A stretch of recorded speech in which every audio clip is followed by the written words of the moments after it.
Take your shame elsewhere. Evelyn's voice cut through the evening air like a machete through cassava. You think you can bring this disgrace to my doorstep? My husband is barely cold in his grave, and you want to finish me with scandal. At the center of this storm stood Lorita, just 14 years old, with eyes wide like a trapped antelope and hands trembling as they rested on her slightly swollen belly. Her wrapper was hastily tied, and a small bundle of clothes sat at her feet. "Please, Mama Evelyn," Lorita whispered, her voice barely audible above the growing murmurs of the neighbors who had come to witness the drama. "Where will I go? Papa would not want—" "Your papa is dead," Evelyn shouted, spittle flying from her mouth. "And do not call me Mama again. I am not the mother of a loose girl who opens her legs before marriage." The watching crowd grew larger. Some women clucked their tongues in disapproval. Others whispered behind cupped hands. The children, who had been playing in the dust just moments ago, stood frozen, watching Lorita with curious eyes. "Who is the father?" someone called from the back. Lorita's shoulders hunched forward, as if trying to shield herself from the question. Her secret was heavy, too heavy for her young shoulders. "Ha! She cannot even name him." Evelyn laughed, but there was no joy in the sound. "Because she has been meeting different boys behind my back while I fed her and clothed her after her father died." This was not true, but Lorita could not find her voice to defend herself. The truth was far more complicated and far more dangerous to speak aloud. "I took you as my own daughter," Evelyn continued, her voice rising with each word, "and this is how you repay me, by bringing shame to my household." The tears that had been building in Lorita's eyes began to fall freely now, carving wet paths down her dusty cheeks. She had never felt so alone, so small under the weight of all these accusing eyes. Old Mama Iyabo, the oldest woman in the compound, stepped forward. "Evelyn, the child is young. Perhaps there is another way." "There is no other way," Evelyn cut her off. "My mind is made up. Let her face the consequences of her actions." Then, with a dramatic flair that sent ripples of shock through the crowd, Evelyn raised her right hand to the sky and declared, "I curse the day you entered my home. I curse the child in your belly. May you know no peace until you have drunk the full cup of your shame." Gasps erupted from the crowd. A mother's curse, or a stepmother's in this case, was no small matter in their village. Some of the older women made quick signs to ward off evil from themselves. "Take your things and go," Evelyn pointed toward the road that led out of the village. "You are no longer welcome under my roof." Lorita stood frozen, her mind unable to process what was happening. Where would she go? She had no other family in the village. Her mother had died giving birth to her, and now her father was gone too, leaving her at the mercy of a stepmother who had always regarded her with cold eyes. "You can't just throw her out," said Chidi, the teacher's son. "She has nowhere to go." "Oh, I have thought of that," Evelyn said with a smile that didn't reach her eyes. "A girl who acts like a woman should be given to a man, isn't that so?" The crowd murmured in agreement, though some looked uncomfortable. "Kofi," Evelyn called, and from behind her house emerged a man whom everyone knew as the village vagrant, a man who wandered from place to place, doing odd jobs for food, sleeping under market stalls. He was at least 30 years older than Lorita, with yellowed teeth and clothes that gave off a strong smell even from a distance. "Kofi has agreed to take her as his wife," Evelyn announced. "He doesn't mind that she carries another man's child. At least she will have a roof over her head, or whatever passes for a roof in his case." The laughter that followed was cruel, cutting through Lorita like a knife. She looked up at Kofi, who was grinning at her in a way that made her stomach churn with fear. "No," she whispered, then louder, "No. Please, I cannot marry him." "You have no choice," Evelyn said coldly. "Unless you want to sleep in the bush tonight, where the spirits and wild animals will find you. At least with Kofi, you will be someone's wife instead of a disgrace with no name." "The marriage will happen now," Evelyn continued, addressing the crowd. "Let everyone witness it, so there can be no question later." The village chief, who had been watching silently, stepped forward. "Evelyn, this is not how we do things. There must be proper—" "Are you saying my husband's daughter should continue to shame his memory?" Evelyn challenged. The deed is done. Let her face the consequences before her belly grows any bigger. The chief looked at Lorita's tearful face, then at the ground, then back at Evelyn. Finally, he sighed and said, "If this is the family's decision." And so, as the sun disappeared behind the hills and the first stars began to appear in the darkening sky, Lorita found herself being pushed toward Kofi, who grabbed her hand with rough fingers. "Don't worry, small wife," he said, his breath hot against her face. "Kofi will take good care of you." The neighbors who had watched the entire scene unfold began to disperse. Some shot pitying glances at Lorita, others whispered and pointed. The children, emboldened by the adults' behavior, began to chant, "Lorita the shameful! Lorita has fallen, going to live in the bush with stinking Kofi." One girl, who had been Lorita's friend just yesterday, picked up a small stone and threw it at her feet. "That's what happens to bad girls," she said, repeating words she had clearly heard from her mother. As Kofi dragged her away from the only home she had known, Lorita felt something inside her harden. Through her tears, she looked back at Evelyn, who stood triumphant in her doorway. As Lorita stumbled alongside Kofi into the darkness, her mind carried her back to that fateful night 4 months ago, the night that had changed everything. It had been raining earlier that evening, the kind of heavy downpour that made the earth smell fresh and the air feel clean after it passed. "Lorita," Evelyn had called from inside the house, "come here now." Lorita had been helping her young half-brothers prepare their sleeping mats. At 13, she was already responsible for much of the household work, cooking, cleaning, fetching water, and caring for the children. Since her father had died 3 months earlier, Evelyn had become even more demanding. "Yes, Mama Evelyn," Lorita answered, entering the main room where her stepmother sat sorting beans by lamplight. "We have no more salt for tomorrow's soup," Evelyn said without looking up. "Go to Mama Neka's shop and buy some." Lorita glanced out at the darkness. "Now? But it's already so late.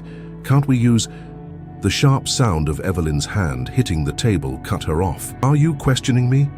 Do you think I will cook tasteless soup for my children because you are too lazy to walk to the end of our village?" "No, Mama Evelyn," Lorita said quickly, knowing better than to argue. "I will go now." "Take this money," Evelyn pushed a few naira notes toward her, "and be quick about it. Don't stop to gossip with your useless friends." Lorita took the money and slipped it into the pocket of her wrapper. She grabbed a small lantern from the corner of the room, lit it, and headed out into the night. The village paths were slippery from the rain, and Lorita had to walk carefully, holding the lantern out in front of her. Most homes were already dark, with only a few showing the flicker of lamps through their windows. Dogs barked in the distance, and somewhere a nightbird called out its lonely song. "Just get the salt and hurry back," Lorita whispered to herself, trying to ignore the uneasiness creeping up her spine. She had never liked walking alone after dark. The elders told too many stories of evil spirits and witches who roamed the night looking for the souls of the unwary. When she reached Mama Neka's shop at the edge of the village, she found it closed, the wooden shutters pulled tight across the front. "Mama Neka," Lorita called, knocking gently on the door. "Please, I need to buy salt."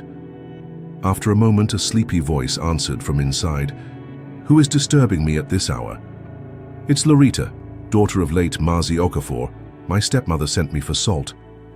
The door creaked open, revealing Mama Neka, a plump woman with kind eyes who appeared irritated at the disturbance. "That woman cannot wait until morning, eh? Some people have no consideration." Despite her complaints, she opened her shop and measured out a small package of salt, wrapping it in brown paper. "Tell your stepmother, this is the last time I open my shop so late. Next time she must plan better." "Thank you, Mama Neka," Lorita said gratefully, handing over the money. "I'm sorry to disturb your rest." The older woman's expression softened. "It's not your fault, child. How are you managing in that house? We all know Evelyn can be difficult." Lorita lowered her eyes. "We are managing by God's grace." Mama Neka studied her face. "Your father was a good man. He would want you to be treated well if you ever need help." "Thank you, Mama," Lorita said quickly, uncomfortable with the woman's scrutiny. "I should go now. Mama Evelyn is waiting." With the salt package clutched tightly in one hand and her lantern in the other, Lorita began the journey back home. The village was even quieter now, with fewer lights in the windows. She decided to take the shortcut through the cassava fields. It would save her at least 10 minutes, and Evelyn would be angry if she took too long. The path through the fields was narrow and bordered by tall cassava plants that rustled in the night breeze. Lorita's small lantern cast only enough light for her to see a few steps ahead. She walked faster, trying to ignore the shadows that seemed to move at the corners of her vision. She was halfway through the field when she heard it, the unmistakable sound of footsteps behind her, heavy and purposeful. Lorita froze, her heart pounding against her ribs like a trapped bird. Who's there?" she called out, her voice small and frightened. No answer came, but the footsteps continued, closer now. Panic seized her. Lorita began to run, her feet slipping on the muddy path. The salt package and money were clutched tightly in her hand, the lantern swinging wildly as she ran, casting crazy shadows that made it hard to see where she was going. She could hear the person running behind her now, gaining on her with each step. She opened her mouth to scream, but before any sound could escape, a rough hand clamped over her mouth from behind. Another arm wrapped around her waist, lifting her off her feet. The lantern fell from her grasp, extinguishing as it hit the ground, plunging everything into darkness. "No, please," she tried to cry out, but the hand pressed harder, cutting off her words. She fought wildly, kicking and twisting, but her attacker was strong. Too strong for a 14-year-old girl to fight off. She was dragged deeper into the cassava field, away from the path, away from any help that might come. What happened next came to Lorita in terrifying flashes. The smell of strong palm wine on her attacker's breath, the pain that tore through her body, the taste of dirt as her face was pressed into the ground, and the weight that crushed her, making it difficult to breathe. She begged, she prayed. She tried to see her attacker's face, but the darkness was complete, and when she did manage to turn her head, a cloth was pulled over her eyes. "If you speak of this to anyone," a voice whispered in her ear, distorted as if deliberately disguised, "I will kill your brothers in their sleep." When it was finally over, a blow to her head sent her spiraling into unconsciousness. Dawn was breaking when Lorita opened her eyes. She lay in the cassava field, her body aching in ways she had never experienced before. Her wrapper was torn and dried blood stained her thighs. The salt package was gone, as was the money. She tried to stand but fell back down, waves of pain washing over her. On her third attempt, she managed to rise on shaky legs. Slowly, painfully, she made her way back to the path and toward the village. By the time she reached home, the sun was already climbing in the sky. Evelyn stood outside their compound, hands on her hips, face twisted with anger. "Where have you been all night?" she demanded, as soon as she saw Lorita limping toward her. "Answer me. Where is the salt? Where is my change?" Lorita tried to speak, but no words would come. How could she explain what had happened? The threat against her little brothers rang in her ears, and even if she told the truth, would Evelyn believe her? I was attacked," she finally whispered, keeping her eyes on the ground. "Someone took the money and the salt." Evelyn's eyes narrowed suspiciously, taking in Lorita's disheveled appearance, the torn wrapper, the dirt and blood. "Attacked?" she repeated, her voice dripping with disbelief. "Or did you go to meet a boy? Is that what happened? You used my money to pay for your sinful pleasures?" "No," Lorita cried, tears streaming down her face. "I was attacked. Someone hurt me in the cassava field." Instead of comfort, Evelyn's hand came hard across Lorita's face, sending her stumbling backward. "Liar. Shameless girl. Your father is not cold in his grave, and you are already disgracing his name." The slap was just the beginning. Evelyn grabbed a switch from the corner of the compound and began to beat Lorita, ignoring her cries and protests. Neighbors came out to see what the commotion was about, but did nothing to intervene. Discipline was a family matter, and Evelyn had the right to punish her stepdaughter as she saw fit. Promiscuous girl. Lying child. Is this how your mother raised you before she died? To sneak out at night with boys? Each accusation was punctuated with another blow from the switch. When the beating finally ended, Lorita was ordered to fetch water from the stream and begin her daily chores, despite her injuries. She moved through the days that followed like a ghost, performing her duties mechanically, speaking only when spoken to. The shame and pain she carried inside were too great to share. Who would believe her? And even if someone did, what then?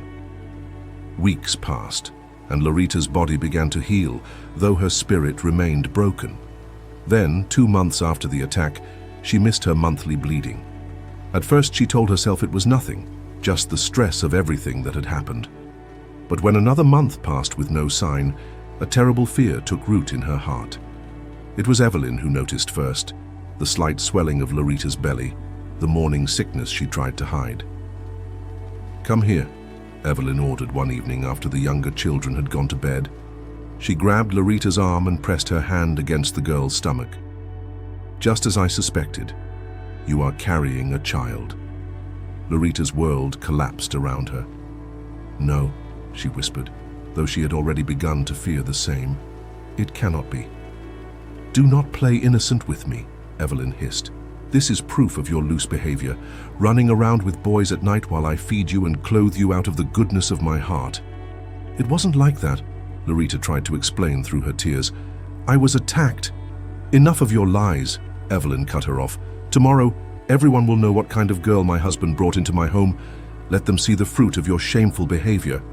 True to her word, Evelyn made sure the entire village knew of Lorita's condition by the next day. As she walked to the stream to fetch water, she felt the stares, heard the whispers, and saw mothers pulling their daughters away as if her condition were contagious. That one has no home training. Her poor father would be ashamed. 14 years old and already ruined. Who is the father? She probably doesn't even know herself. The humiliation was complete when Evelyn forced her to stand in the village square and publicly confess her sin. Unable to name her attacker, both out of fear and because she truly did not know who it was, Lorita was branded a liar and a disgrace. Children who had once been her playmates now threw stones at her when she passed. Women who had once smiled kindly at her now turned their backs. Men looked at her with either disgust or something worse, a calculating interest that made her skin crawl. And all the while, the child grew within her, an innocent being formed from an act of violence, a reminder she could never escape, a future she had never asked for but now had to face. 4 months into her pregnancy, Evelyn's patience finally ran out, bringing Lorita to that terrible moment of public rejection and forced marriage to Kofi, the village vagrant. The morning after her public humiliation, Lorita sat on a wooden stool outside Kofi's makeshift shelter at the edge of the village. Her eyes were swollen from crying all night, and her hands trembled as she tried to mend a tear in the single extra wrapper she had managed to bring with her. The wedding, if one could call it that, had been nothing like the celebrations Lorita had dreamed of as a young girl. There had been no music, no dancing, and no joyful ululations from the women. Instead, there had been only the village chief's reluctant blessing, Evelyn's triumphant smirk, and the mocking laughter of onlookers. Kofi had dragged her to his dwelling, a crude structure made of salvaged wood, metal sheets, and plastic tarps that leaked when it rained. Inside, there was only a thin sleeping mat, a few cooking utensils, and the smell of stale palm wine. "Welcome to your palace, small wife," Kofi had said with a yellow-toothed grin before passing out on the mat, reeking of alcohol. Lorita had spent the night huddled in the corner, as far from him as the tiny space would allow, clutching her small bundle of possessions and wondering if death might be kinder than the life that stretched before her. Now, in the harsh light of morning, reality pressed down on her like a physical weight. She was 14 years old, pregnant, and married to a man she feared and despised with no hope of escape. "You there, little disgraced one." Lorita looked up to see Adana, one of the village girls who had once been her friend, approaching with a group of other children. They stopped a short distance away, pinching their noses theatrically. "Who? Already smelling like your new husband," Adana called out, making the others laugh. "How does it feel to be Mrs. Dirty Kofi? Does he make you sleep in the rubbish heap with him?" Lorita lowered her eyes, focusing on her mending. If she ignored them, perhaps they would grow bored and leave. "My mother says your baby will be born with no father's name," a young boy shouted. A bastard child from a shameless mother. And now with a drunk for a stepfather, another added. Their cruel words cut deep, but Lorita had no tears left. Something harder was forming inside her, a shell around her heart, a determination to endure whatever came next. "Leave me alone," she said quietly, not looking up from her work. "Oh, the disgraced one can still speak," Adana mocked. "I thought maybe Kofi had taken your tongue as payment for marrying such damaged goods." The children laughed again, emboldened by her response. "Go away," Lorita said more forcefully, finally looking up. "Don't you have chores to do? Won't your mothers beat you for wasting time tormenting me?" Adana's face darkened. "At least our mothers want us," she spat. "At least we haven't brought shame to our families." Before Lorita could respond, a harsh voice cut through the morning air. "What is this noise disturbing my sleep?" Kofi emerged from the shelter, his eyes bloodshot, his clothes rumpled from being slept in. The children scattered like chickens before a hawk, still giggling but now at a safe distance. "Useless children," he muttered, scratching his belly through his tattered shirt. "And you," he turned to Lorita. "Have you no food prepared? What kind of wife are you?" "I have nothing to cook with," Lorita replied, trying to keep her voice steady despite her fear. "No food, no pots, no firewood." Kofi stared at her for a long moment, then spat on the ground. "Then we will go to the market. The people there throw away good food at the end of the day. That is how Kofi survives." The thought of scavenging through discarded food made Lorita's stomach turn, but hunger was a powerful motivator. She nodded silently and rose to follow him. As they walked through the village toward the market area, Lorita kept her head down, trying to ignore the stares and whispers that followed them, but her shame was impossible to escape. Look at her now, the proud one reduced to Kofi's wife. From a respectable home to picking through garbage, how the mighty have fallen. That belly will grow with a fatherless child while she eats rotten yams. Each comment was like a stone added to the burden she already carried. By the time they reached the market, Lorita felt crushed beneath the weight of her circumstances. The market was crowded with morning shoppers, women haggling over the price of fresh vegetables, men discussing the latest political scandals, children running errands for their parents. Lorita had once been one of them, buying ingredients for Evelyn's household with her head held high. Now she skulked at the edges with Kofi, waiting for the vendors to discard their unsellable produce. "Stay here," Kofi instructed, pointing to a shaded area behind a yam seller's stall. "I will find what we need." As he shuffled away, Lorita leaned against a tree, one hand resting on her small belly. What kind of life could she provide for the child growing inside her? What future awaited them both? Her grim thoughts were interrupted by a familiar voice. "So this is where you've ended up." Evelyn stood before her, a basket of fresh produce balanced on her hip, her face a mask of false pity. "Are you enjoying married life, Lorita?" she asked sweetly, loud enough for nearby shoppers to hear. "Is Kofi a good provider? Better than your father was, I hope." Lorita said nothing, keeping her eyes fixed on the ground. "I've brought you a wedding gift," Evelyn continued, dropping a small sack at Lorita's feet. "Some old rags for your new home. I would have brought better, but—" She paused, looking around dramatically at the other market women who had gathered to watch. "I thought these would match your husband's dwelling better." The women tittered, enjoying the spectacle of Lorita's humiliation. "Have you nothing to say?" Evelyn pressed. "No thank you for your mother's generosity?" Lorita's hands balled into fists at her sides. "You are not my mother," she said quietly. "My mother would never have done this to me." Evelyn's face hardened. "Your mother is dead, girl. And your father, too. You have no one but your drunken husband now." She leaned closer, her voice dropping to a venomous whisper. "And when your belly grows too large for him to tolerate, he will abandon you too. Then you will truly know what it means to be alone." With that, she turned and walked away, her head high, basking in the approving murmurs of the other women. Lorita stared at the sack of rags, Evelyn's final mockery of her plight. Inside, something broke. Not her spirit, which had already been beaten and bruised, but the last threads of hope that had somehow survived until now. When Kofi returned with a small collection of bruised fruits and vegetables deemed too damaged to sell, he found Lorita sitting motionless, staring into nothing, the sack of rags clutched in her lap. "We leave," he said simply, gathering his findings into a dirty cloth. "This place has nothing more for us today." Lorita followed him mechanically, carrying Evelyn's gift of rags.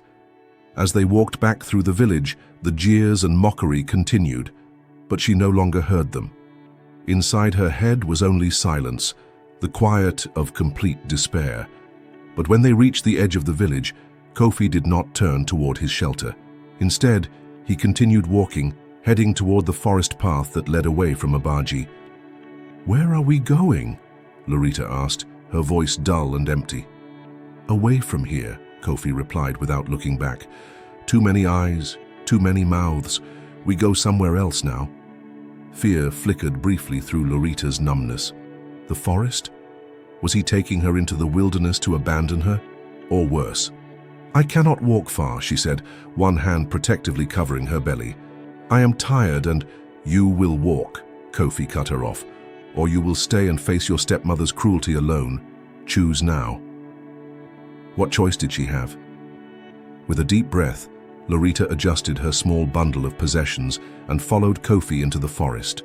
From behind them came the final jeers of the village children who had followed at a distance. "Goodbye, disgraced one. Don't let the forest spirits eat your baby. Even the homeless man is taking her away from decent folk."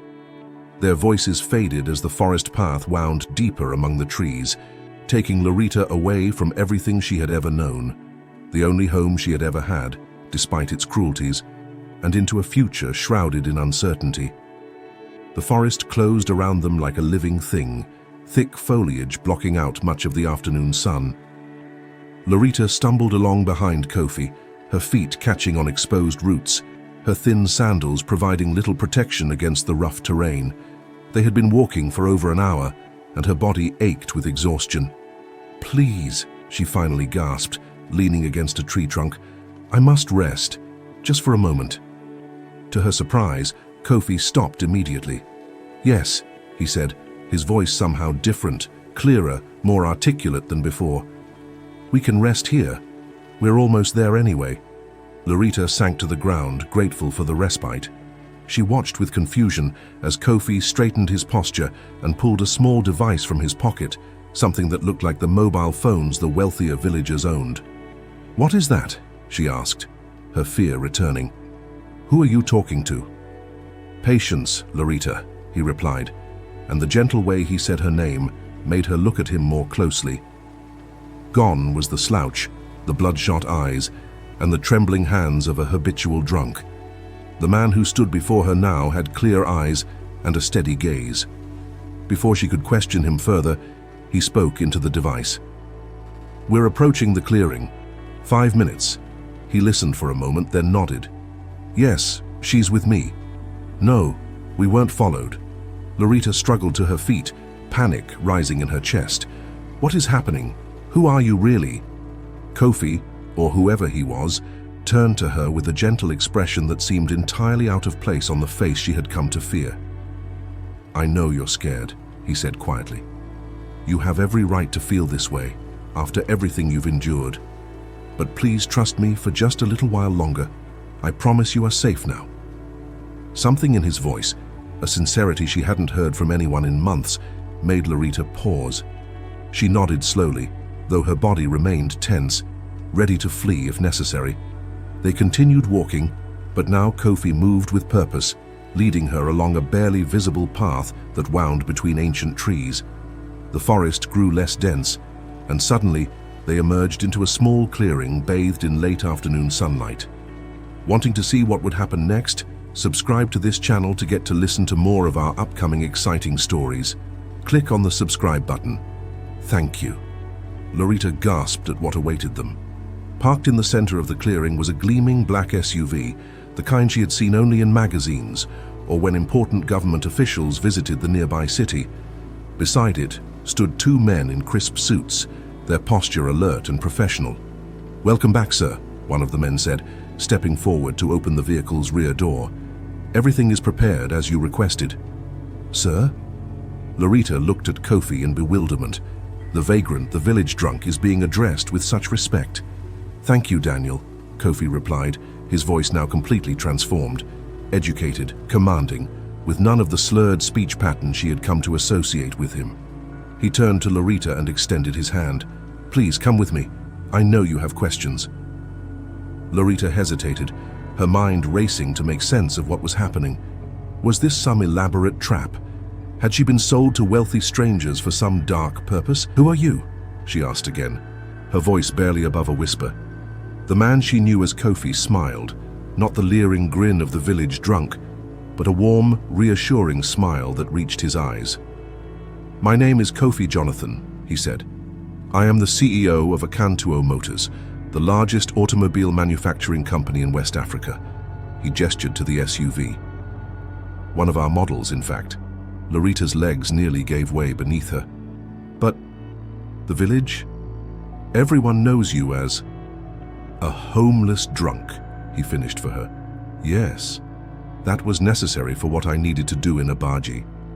"I don't understand," Lorita said, her head spinning with confusion. Kofi, or rather Mr. Jonathan, looked at her with compassion. "Please, let's sit in the car where it's comfortable and I'll explain everything. You've been on your feet too long in your condition." Still wary but overwhelmed by curiosity, Lorita allowed herself to be guided to the SUV. The interior was like nothing she had ever experienced. Soft leather seats, cool air flowing from hidden vents, and a quietness that seemed to shut out the entire world when the door closed behind them. One of the suited men handed her a bottle of cold water, which she drank gratefully, her parched throat a reminder of the long walk through the forest. "I know this must be shocking for you," Mr. Jonathan began, sitting across from her, "but I need you to know that everything I've done has been to help you, Lorita." "Help me," she repeated, disbelief evident in her voice. "By marrying me, by taking me away from my home, by rescuing you from a situation that would have destroyed you and your child." He corrected gently. "Let me explain from the beginning." He leaned back in his seat, his eyes never leaving her face. 3 months ago, I came to Abaji for a very specific purpose. My company is building a new factory in this region, and we needed to assess the local communities. I always prefer to do this work personally, but as a wealthy businessman, I rarely get honest interactions with people. They see my money, not me. Lorita listened intently, the water bottle clutched in her hands. "So I adopted a disguise," he continued. "I became Kofi the vagrant, a man no one would look at twice, a man who could observe without being observed. I lived on the outskirts of your village watching, learning about the people, their needs, their characters." "And you saw me," Lorita said softly. Mr. Jonathan nodded. "I saw how you were treated. I heard the rumors, the accusations. But more importantly, I saw your dignity, your strength in the face of cruelty. I knew the village story couldn't be true." He reached into his pocket and pulled out a small notebook. "I keep records of everything I observe. About 2 months ago, I overheard a conversation that changed everything." Lorita straightened, her heart pounding. "What conversation?" "Your stepmother, Evelyn, was speaking with the village herbalist behind the market. She was asking for herbs to induce a miscarriage. For you." His face darkened with anger.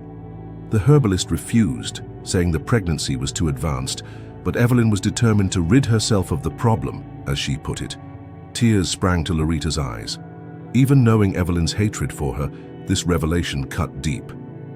"I began to pay closer attention to your situation," Mr. Jonathan continued. "I asked questions carefully, as a drunk no one would remember speaking to. And I discovered something disturbing." Lorita held her breath, afraid of what might come next. "The night you claim you were attacked, the night after the big rain, the village chief's eldest son, Dio, came home very late. His clothes were muddied and he had scratches on his face that weren't there earlier in the day." Mr. Jonathan's voice was gentle but firm. "His father gave him money the next day to travel to the city for educational opportunities. He hasn't returned to the village since." A cold sensation spread through Lorita's body. Dio, the chief's son, a young man who had always looked at her too long, who had asked her father for her hand in marriage despite her being too young, who had been angered by her father's refusal. "When I heard Evelyn was planning to marry you off to the village drunk, "I knew I had to intervene," Mr. Jonathan said. "I couldn't stand by and watch as your life was destroyed by others' cruelty." "So you pretended to accept the marriage," Loretta said slowly, understanding dawning. "You made yourself the solution to her problem." "Yes," he acknowledged. "It was the only way to get you out of there, without raising suspicions or causing a confrontation that might have made things worse. I needed Evelyn to think she had won, that she had sentenced you to the worst possible fate." Loretta stared out the window at the forest, her mind struggling to process everything. "What happens now?" she asked finally, her voice small. Mr. Jonathan smiled. "Now, Loretta, you have choices. Real choices, perhaps for the first time in your life." He leaned forward, his expression serious but kind. "My company has a program for young women in difficult circumstances. We provide education, healthcare, housing, and employment opportunities. You and your child could have a fresh start, away from Abaji and all its painful memories." "You would do this for me?" Loretta asked, disbelief evident in her voice. "Why?" "Because everyone deserves a chance at a good life," he replied simply. "And because I believe you have greatness in you, Loretta. I've seen your strength, your resilience. With the right opportunities, there's no limit to what you might achieve." For the first time in months, Loretta felt something unfamiliar stirring in her chest. Not just hope, but possibility. The future, which had seemed so bleak just hours ago, now held glimmers of light. "What about—" She hesitated, her hand moving instinctively to her belly. "Your child will be provided for as well," Mr. Jonathan assured her. "The best prenatal care, education when the time comes, a chance at a life unburdened by the circumstances of their conception." The SUV's engine hummed to life, and through the windows, Loretta could see the forest beginning to darken as evening approached. She thought of Abaji behind them, the only home she had ever known, now transformed into a place of pain and betrayal. Ahead lay an unknown road, but one that offered hope. "I would like that," she said finally, her voice stronger than it had been in months. A new start. The journey from the forest clearing to Lagos took nearly 6 hours. For Loretta, who had never traveled more than a few kilometers from her village, it was like crossing into another world. The SUV glided along smooth highways that cut through landscapes she had never imagined, sprawling towns with electric lights that pushed back the darkness, massive bridges spanning waters wider than any river she had known, and finally, the breathtaking expanse of Lagos itself, a city of towering buildings that seemed to touch the night sky.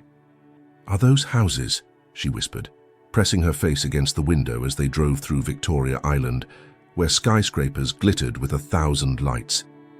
Mr. Jonathan smiled at her wonder. "Office buildings mostly, where thousands of people work during the day. My company headquarters is there." He pointed to a sleek tower of glass and steel that rose above its neighbors. "But we're going to my home now. You need rest after such a long day." When the SUV finally turned through a set of imposing gates and rolled up a long driveway lined with royal palms, Loretta gasped at the sight before her.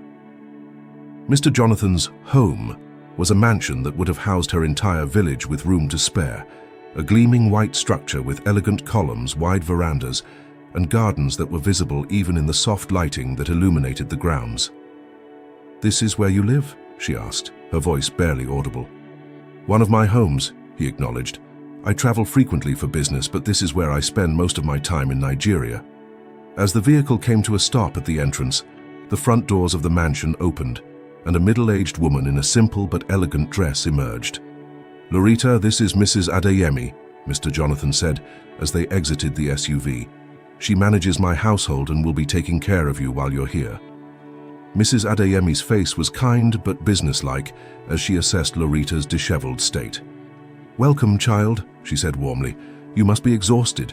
Let's get you inside, cleaned up and fed properly." The interior of the mansion left Loretta speechless. Marble floors that reflected the light from crystal chandeliers, artwork on the walls that seemed to come alive with color and movement, furniture that looked too beautiful to be used. It was like stepping into one of the fairy tales her father had read to her when she was small. Mrs. Adeyemi led her through the grand entryway, and up a curved staircase to a suite of rooms larger than her entire family home in Abaji. There, a warm bath awaited in a bathroom with gold fixtures and tiles that shimmered like mother of pearl. "These will be your rooms," Mrs. Adeyemi explained, opening wardrobes to reveal clothes in soft fabrics Lorita had never touched before. "Everything you need is here. When you've bathed, I'll bring you something to eat and then you should rest. The doctor will see you in the morning." "Doctor?" Lorita asked, her hand instinctively moving to her belly. "Yes, Dr. Nwosu is our family physician," Mrs. Adeyemi said. "She specializes in maternal and child health. Mr. Jonathan arranged for her to examine you tomorrow." After Mrs. Adeyemi left, Lorita stood in the middle of the room, overwhelmed by the sudden change in her circumstances. Just that morning, she had been sitting outside a makeshift shelter, mending her torn wrapper while village children mocked her. Now she was in a palace, being treated like someone of value. The bath was a revelation. Hot water that came from taps instead of being carried from a stream and heated over a fire. Soap that smelled of flowers rather than the harsh lye soap she was accustomed to. Towels so soft they felt like clouds against her skin.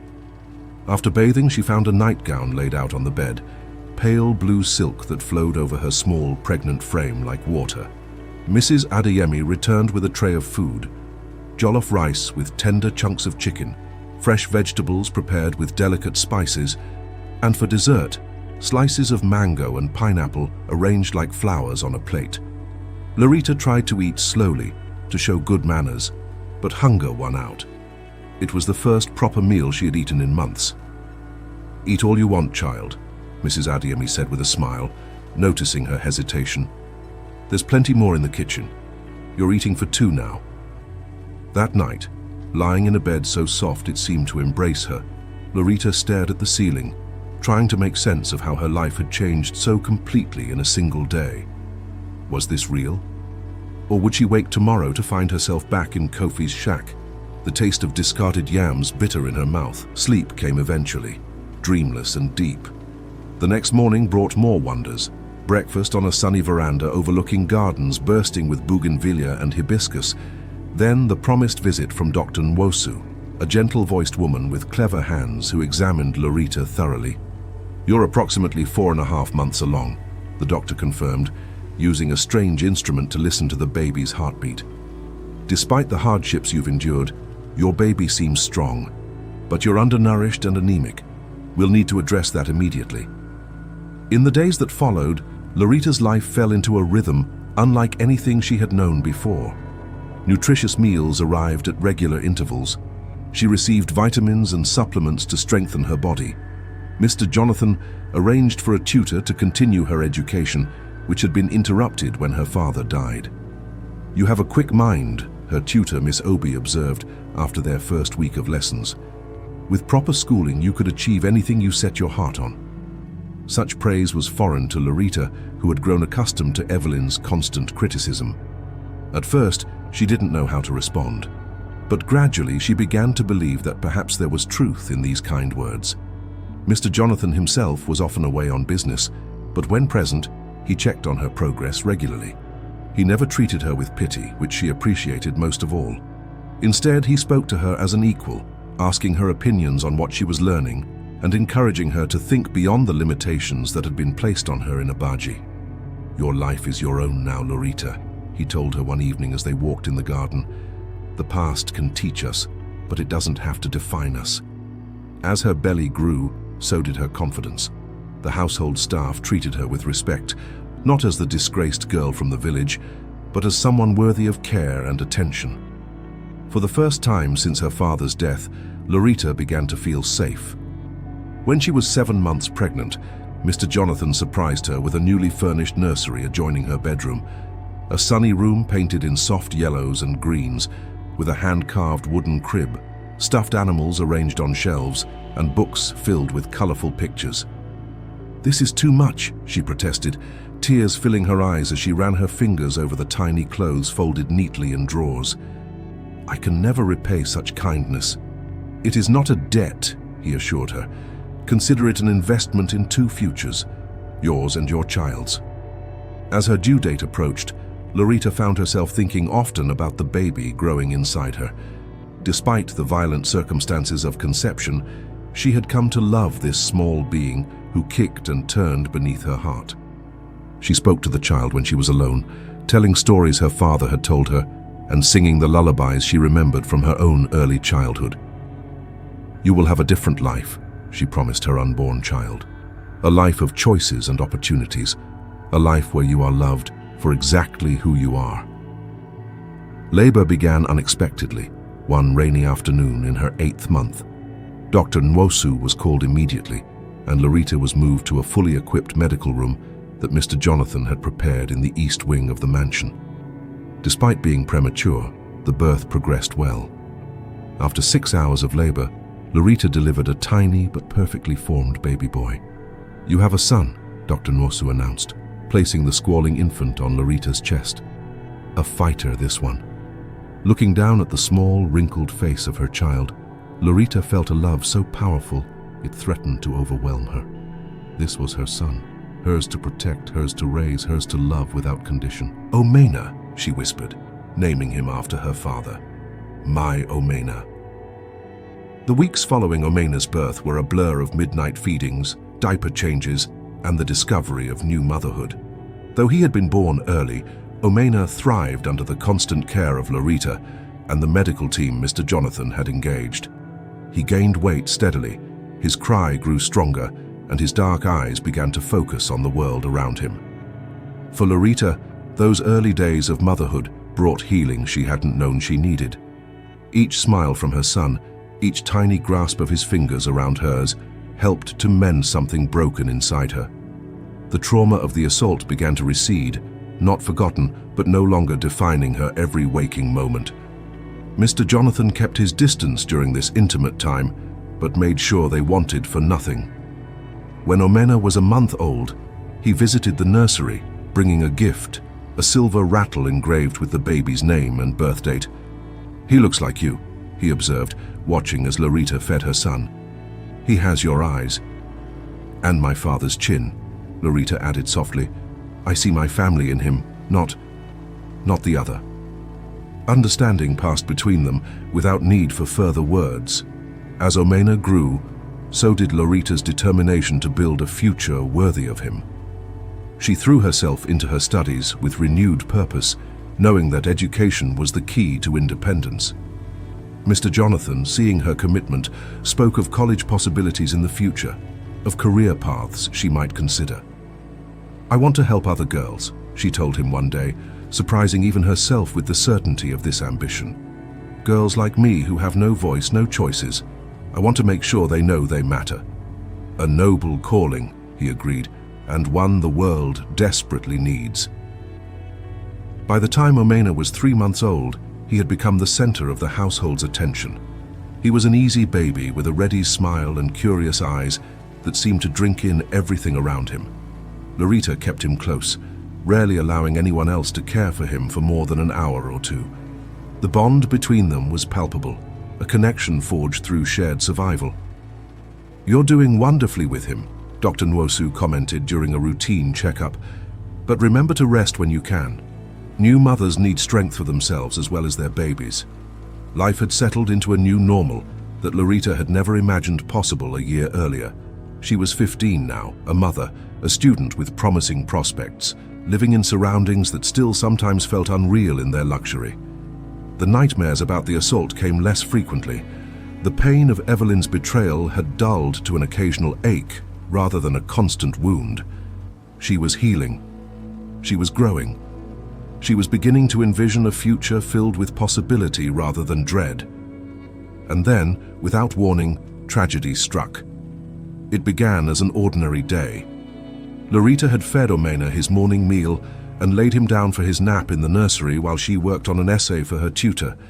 The baby monitor sat on her desk, its green light indicating all was well.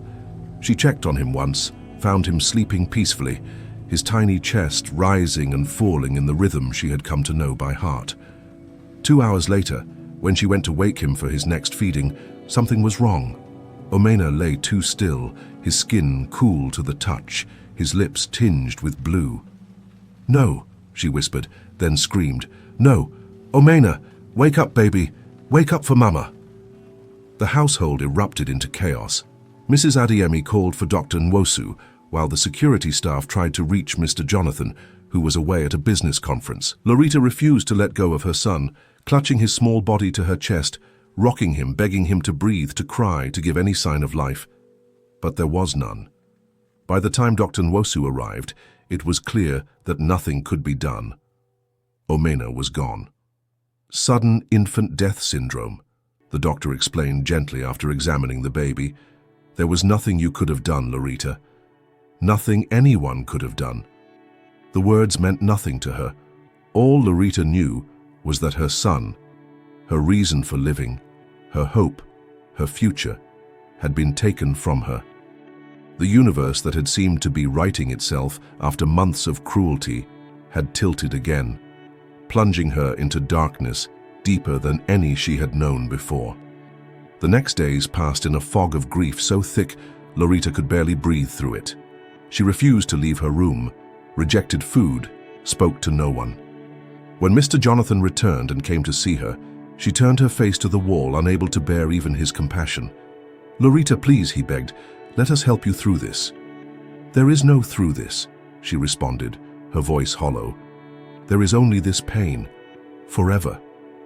The funeral was small and private, held in the mansion's garden where sunlight filtered through the branches of a young baobab tree under which Omena would be laid to rest. Lorita attended, but remained silent throughout the ceremony, her eyes dry and vacant, her body present but her spirit somewhere unreachable. After the funeral, her grief transformed into something darker. Why had she been allowed to taste happiness only to have it ripped away? What divine punishment was this, to lose the one pure thing in her life? The questions circled endlessly, finding no answers, only deepening her despair. On the third night after Omena's burial, while the household slept, Lorita slipped from her room and made her way to Mr. Jonathan's study. She knew he kept medication there for his occasional migraines. The cabinet was locked, but in her determined state, she found a letter opener to force it open. Inside, bottles of various pills lined the shelves. She didn't know what they were, but she took several, convinced that enough of any medicine would do what she needed done: end the pain forever. With the bottles clutched in her hand, she went to the garden, to the small grave with its fresh mound of earth. There, by the light of the moon, she opened the first bottle. "I'm coming, my son," she whispered, pouring pills into her palm. "Mama won't let you be alone." Subscribe for part 2, which will be dropping tomorrow.